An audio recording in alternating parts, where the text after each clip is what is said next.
বাংলাদেশ দল 2027 বিশ্বকাপে দারুণ কিছু করতে চায়। বাংলাদেশের ব্যাটিং লাইন আপ দারুণ, বাংলাদেশ ভালো করবে সেই স্বপ্ন আমরা দেখছি।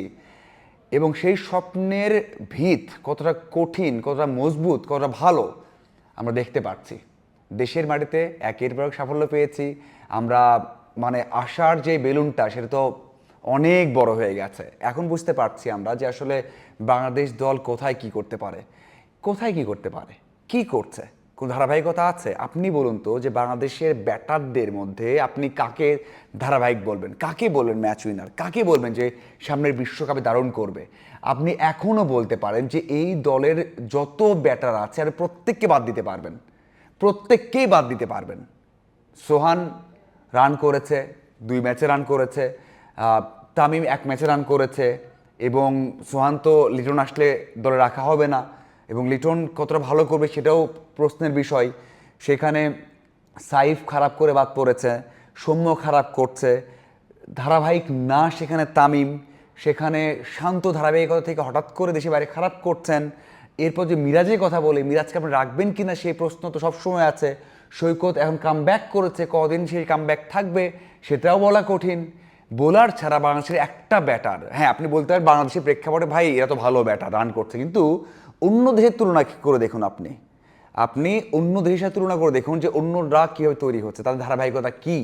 সেই ধারাবাহিকতার সাথে বাংলাদেশের ব্যাটারদের যদি তুলনা করেন ভাই, সবাই বাদ পড়বে, সবাই বাদ পড়বে। সেই ব্যাটিং লাইন আপ নিয়ে আমরা ওয়ার্ল্ড কাপে দারুণ কিছু করার স্বপ্ন দেখছি, একের পর এক আমরা স্বপ্ন দেখছি, কথা বলে যাচ্ছি। আমি যদিও খুব বেশি একটা আশাবাদী কথা বলিনি ভাই, আমার ভিডিও আপনারা দেখেছেন আগে, এখনও দেখে আসেন, খুব একটা বলিনি যে এটা হবে ওটা হবে।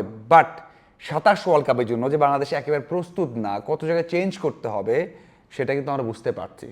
ব্যাটাররা ঘরে মাঠে ভালো করার পর দেশের বাইরে কি করবে সেটা কিন্তু আমরা বুঝতে পারছি। দেখুন, আমি এর আগে অনেকবার বলেছি ভাই, বাংলাদেশ ক্রিকেট বোর্ডের চিন্তা করা উচিত, আমাদের ব্যাটিং কোচ দরকার, ভালো একটা ব্যাটিং কোচ দরকার, লেজেন্ডারি ব্যাটিং কোচ দরকার, যেই ব্যাটিং কোচ স্বপ্ন দেখাতে পারবে উইকেটের প্রত্যেকটা মুহূর্তে কীভাবে চেঞ্জ হয় বিভিন্ন জায়গাতে সেটা বোঝাতে পারবে, ওয়ার্ল্ড কাপে কীভাবে পারফর্ম করতে হয় সেটা বোঝাতে পারবে, বড় মঞ্চে কীভাবে পারফর্ম করতে হয় সেটা বোঝাতে পারবে, দেশের বাইরে কী করতে হয় সেটা বোঝাতে পারবে।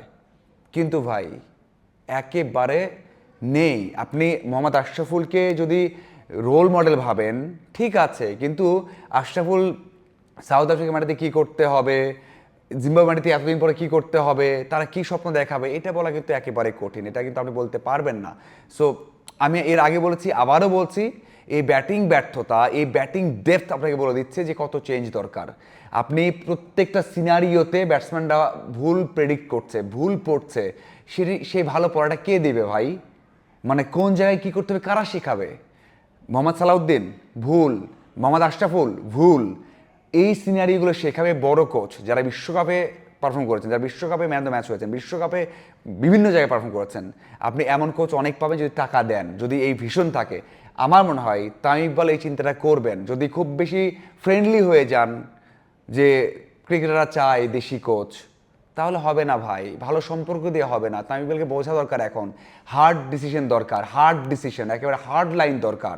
আমরা ওয়ানডেতে খারাপ করছি, টি-20তে খারাপ করছি, টেস্টে 2টা ম্যাচ জিতেছি, খারাপ করছি ভাই, 3টে ফর্ম্যাটে জঘন্য করছি আমরা।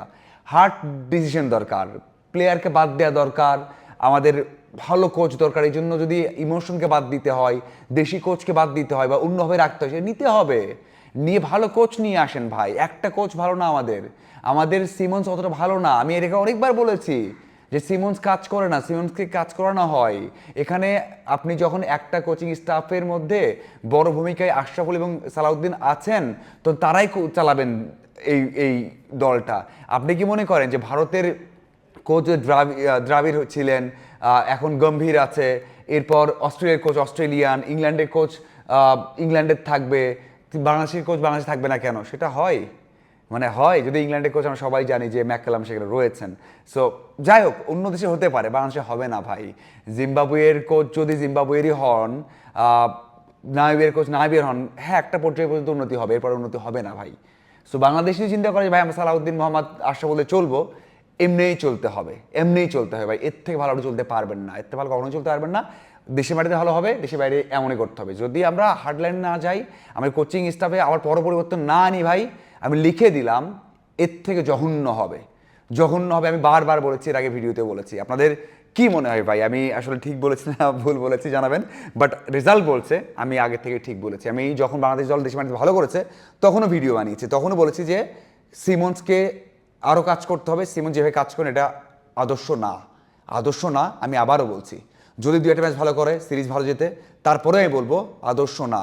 জিম্বাবুয়ে সফরে এখন পর্যন্ত একটা ম্যাচও বাংলাদেশ জিততে পারেনি। সামনে দেখেন কি হয়। আপনাদের কি মনে হয় অবশ্যই জানাবেন। ধন্যবাদ সবাইকে।